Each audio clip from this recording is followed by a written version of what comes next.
오늘 말씀의 제목은 겨자씨만한 믿음입니다. 오늘 말씀에 보니까 우리는 어찌하여 귀신을 쫓아내지 못하였나이까? 라고 예수님께 물어보죠. 19절에 그러니까 예수님께서 뭐라고 이야기하시죠? 너희가 믿음이 적은 영고라.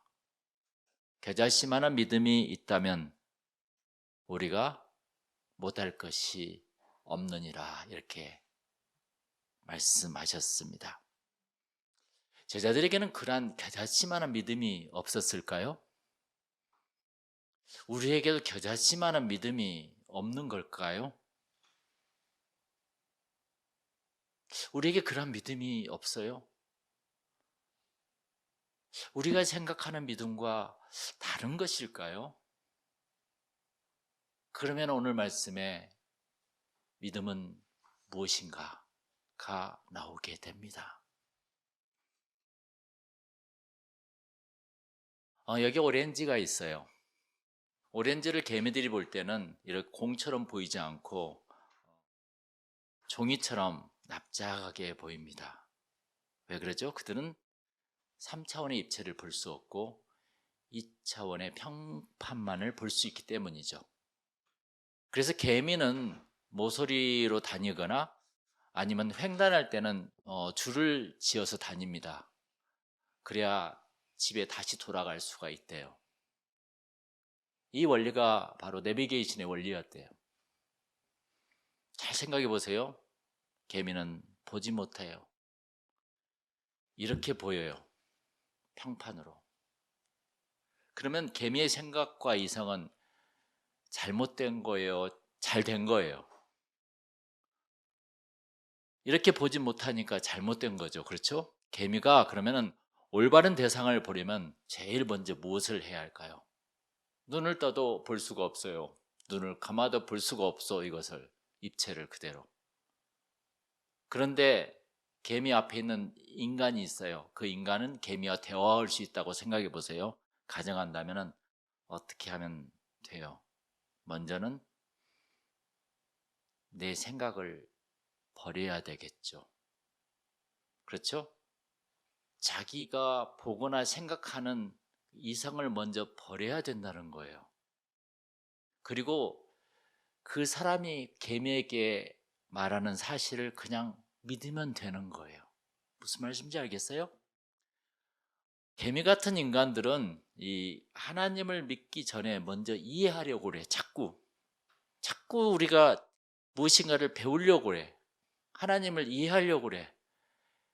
우리는 하나님을 보지 못하는 개미와 똑같은 것인데, 그런 심리와 똑같은 것인데 되나요?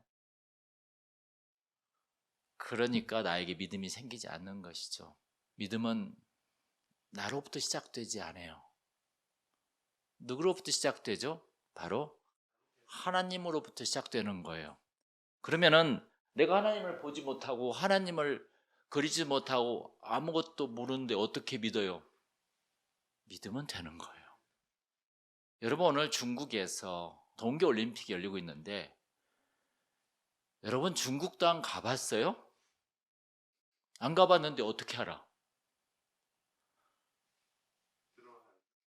그렇죠? 정보를 통해서 알죠. 중국 사람이 오는 걸 보니까 중국이 있는 것 같아. 그러나 가서 직접 확인해야죠. 하나님 나라 여러분 안 가봐서 모르잖아요. 확인할 수가 없어요. 그렇죠? 천사를 통해서 듣고 믿으면 돼요. 말씀을 통해서 믿으면 돼요. 그런데 사람들은 그렇게 하지 않으려고 그래요. 믿음과 이성은 물과 기름이에요. 알겠어요? 사람들은 대부분 자신의 이성과 생각으로 예수를 믿으려고 해요. 개미들은 자신의 생각과 이성으로 이 오렌지를 자꾸 원모습을 보고 싶어 해요. 되나요? 안 되는 거예요, 그게 다.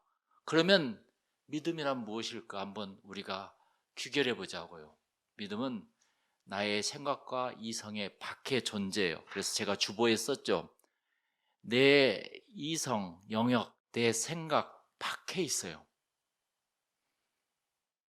내 생각으로 예수를 믿으니 오늘 말씀대로 믿음이 겨자씨만큼도 없는 거라고 예수님께서 말씀한 거예요. 알겠죠? 그 뜻이 무슨 말씀인지 알겠죠?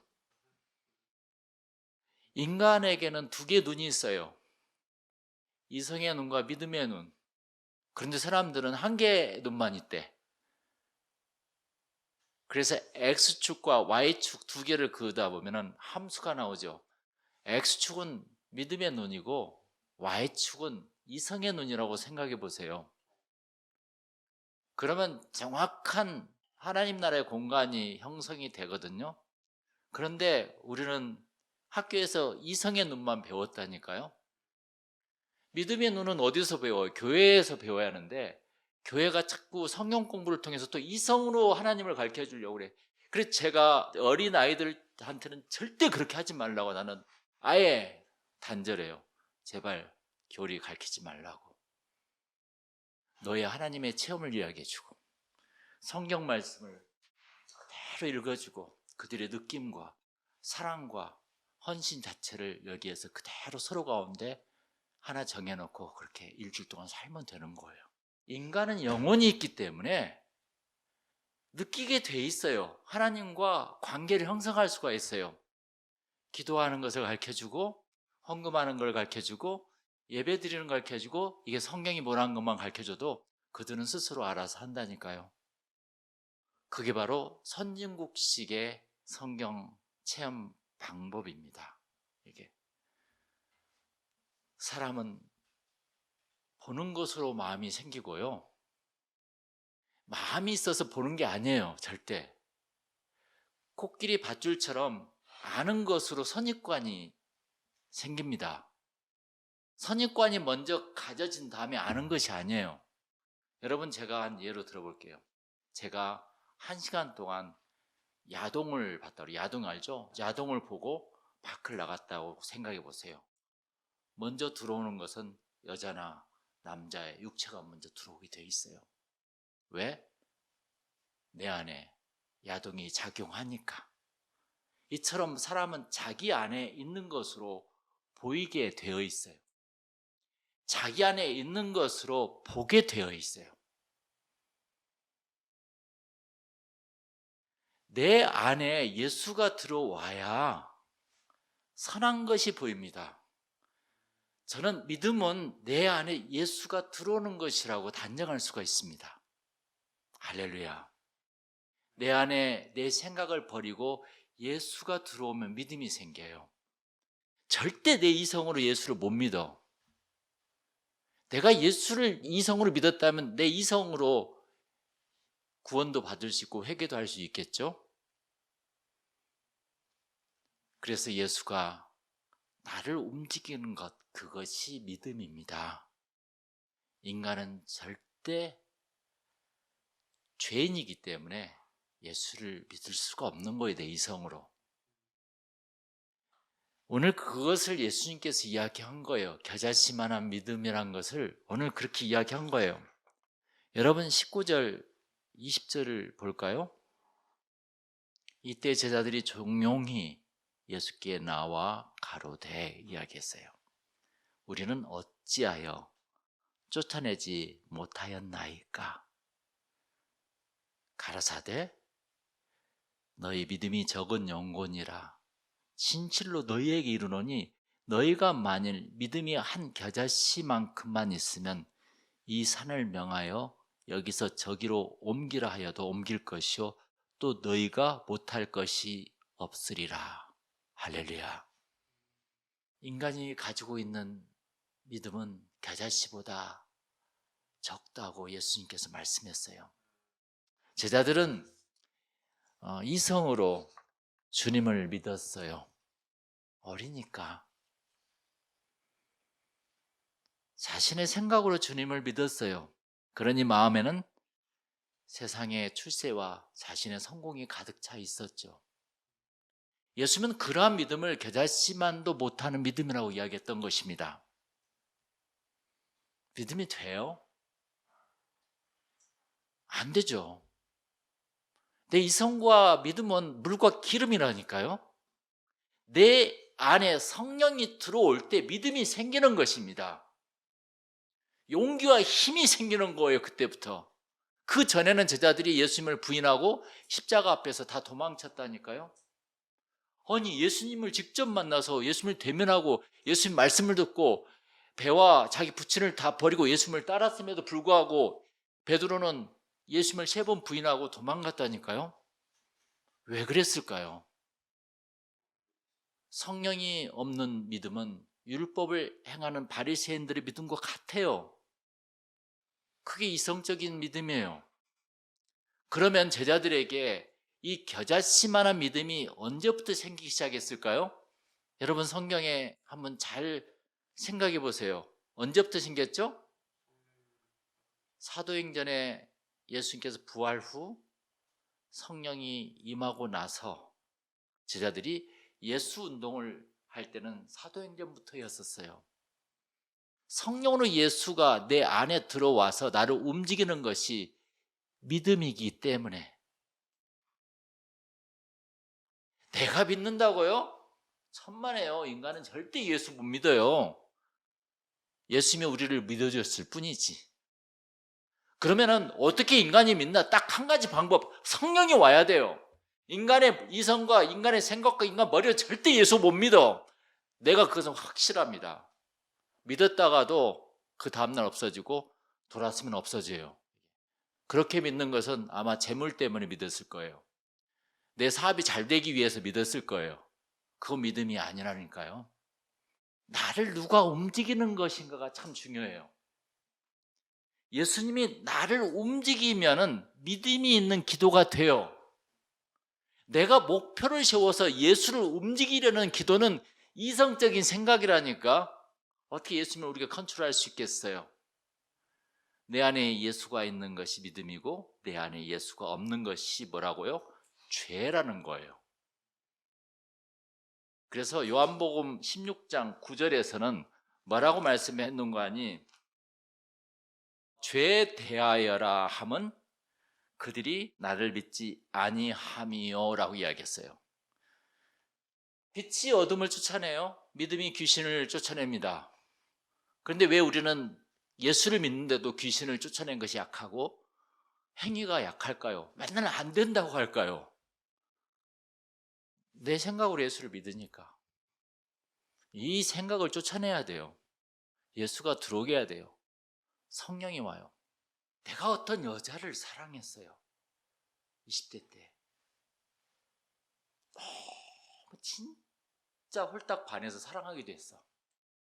그런데 그 여자가 자꾸 아침 저녁 눈만 떠도 생각나고 계속 생각이 나는 거라. 그게 뭐예요? 여자가 내 안에 들어온 거라. 알겠어요? 내가 어떤 남자를 사랑하게 됐어요. 모든 것들이 내 생각은 어디로 가버리고 그 남자만 나에게 들어와요. 사랑하면 그렇게 돼요, 진짜. 그러다 보니까 그 남자가 뭐를 하면 좋을까 연구하게 돼. 그 남자가 좋아한 것이 무엇일까? 그 남자가 가던 학교, 가던 길, 가던 백화점 이런 데 다 가고 싶은 거라. 나도 따라가고 싶은 거라. 그게 내 안에 있다는 거예요, 그 남자가. 알겠어요? 그런데 내 안에 예수가 없는데 그걸 믿는다고요? 그리고 우리가 예배를 드려봤자 그것은 바로 시나고그에서 유대인들이 드린 예배나 똑같아요. 그 예배로 우리가 하나님 나라 간다고요? 갈 수가 없죠. 그것을 예수님께서 겨자씨만한 믿음이라고 그랬어요. 겨자씨만큼도 못한 믿음. 이게 그렇게 믿는다면 시간 낭비입니다, 사실. 그 남자가 바로 예수라면 예수를 왠지 내가 사랑했어. 모든 걸 집어 던지고 온다니까. 그래도 베드로는 믿음이 부족했잖아요. 여러분, 오늘 본문 보니까 15절에 어떤 사람이 나와요. 주여, 내 아들을 불쌍히 여기소서. 내 아들이 간질로 심히 고생하여 자주 불에도 넘어지고 물에도 넘어지는지라. 얘는 물불을 가리지 못합니다. 지금 이 간질만 생기면은 그냥 고통입니다. 고통. 어떻게 할 수가 없습니다.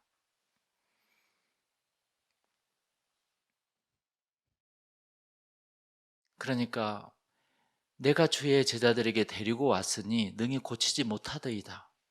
이렇게 이야기해요.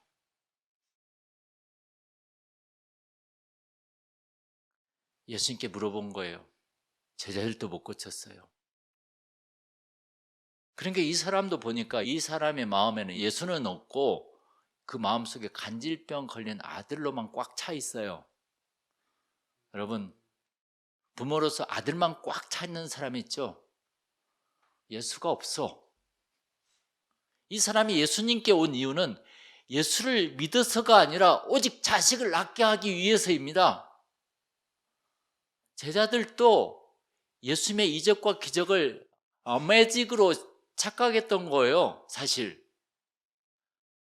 하나님 아버지 믿음보다 내가 예수를 믿으면 출세하고 부자가 된다는 것만 믿었던 거였죠. 예수님을 따르면서도 동상이몽으로 자신의 세계를 꿈꾸고 있었습니다. 이처럼 이성적인 믿음은 자신의 욕망을 채우기 위해 교회 다닌다고요. 우리는 부인할 수가 없습니다. 부인하는 순간 또 하나의 욕구가 속에서 튀어나오니까요. 그러한 자들에게 예수님께서는 오늘 말씀하신 거예요. 믿음이 없고 패역한 세대요. 내가 얼마나 너희와 함께 있으며 얼마나 너희를 참으리요. 예수님의 이란 강한 메시지를 전하면서 그를 이리로 데려오라 그래요. 내 안에 예수가 있어야 합니다. 그것이 믿음이에요. 내 안에 재산으로만 가득 차 있고 교회를 다닌 사람은 율법주의자와 똑같아요.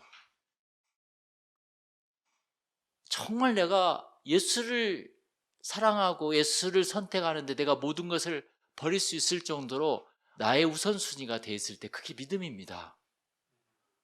그런데 예수님께서 나를 선택했으니까 다 버려라. 절대 그러지 않아요, 여러분들한테.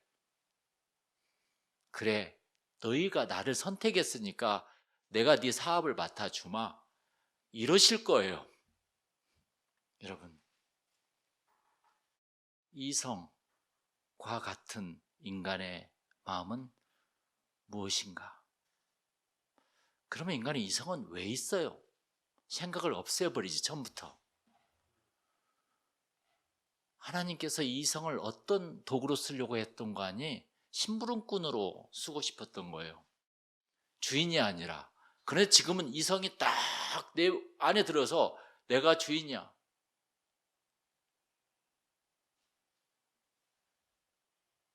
나의 이성을, 나의 생각을 누가 움직이냐가 참 중요해요. 믿음에는. 믿음이 없으면 나의 이성을, 나의 생각을, 나의 마음을 누군가 사용해요. 사탄이, 세상이, 나쁜 사람이 이성을 유혹하며 사용합니다. 그런데 이 성령이 오셔야 이 나쁜 무리들을 몰아낼 수 있잖아요. 그래서 이성은 주님을 알게 할 뿐이에요. 성령이 주님을 믿게 한다는 것입니다. 할렐루야. 단지 이성은 율법과 같아서 죄를 확인하는 것이 불과하는 것이에요. 그래서 예수를 아는 것과 믿는 건 달라요. 신학과 성경 공부를 많이 한다고 아는 것이 아니라 성령이 오셔야 믿게 돼요. 귀신은 성령으로 나가게 하고 성령으로 병을 고치게 합니다. 정말 성령으로 병을 고칠 수 있어요. 특히 의사라면 더 그래요. 믿음을 가지면은. 귀신은 성령으로 나가게 하고 성령으로 병을 고치게 하는 것입니다. 오늘 말씀에서 보면은 귀신이 나가니 아이가 일어났습니다. 그래서 마가복음 버전에서는 뭐라고 말씀하는 거 아니? 29절에 기도 외에 다른 것으로는 이런 종류가 나갈 수 없느니라 이렇게 말씀합니다. 기도하면 성령이 임합니다. 예수가 나에게 오셔서 신령해집니다. 여러분, 기도하면 신령해져요. 그것은 일주일항이에요. 기도를 하지 않으면 신령해지지 못해. 특히 목사는 기도 안 하면은 설교고 말씀이고 더듬이가 없어져 가는 거예요. 기도하면 누구든 신령해집니다. 오늘 말씀에 20절에 이런 말씀이 있어요. 너의 믿음이 작은 영혼이라 이렇게 말씀하시면서 너희가 만약 믿음이 한 겨자씨만큼만 있으면 이 산을 명하여 여기서 저기로 옮기라 하여도 옮겨질 것이라 그랬습니다. 산더미 같은 내 죄를 옮길 수 있는 것은 믿음입니다. 산은 두 번째고 산더미 같은 내 죄가 있어요. 인생을 살다 보면 산더미보다 더 큰 내 죄가 있고요. 어려운 문제, 내 힘으로 할 수 없는 문제 무지 많아요. 이 겨자씨만한 작은 믿음으로도 해결할 수 있다는 뜻입니다. 내 안에 주님이 계시면 못할 것이 없어요. 할렐루야. 믿음은 기도에서 나옵니다. 정말 기도하자고요. 왜 하나님께서 우리에게 주시지 않겠습니까? 신앙인은 기도하고 하나님을 중심한 예배를 드린 것이 신앙인의 절대 일조일학입니다. 신앙인이 예배를 드리지 않는다, 주일날. 잘못된 거예요. 신앙인이 기도를 하지 않는다, 정말 잘못된 거예요. 이 두 가지는 신앙인의 거룩의 상징입니다, 이게. 기도하는 자는 못할 것이 없습니다. Nothing is impossible. 할렐루야. 기도하겠습니다.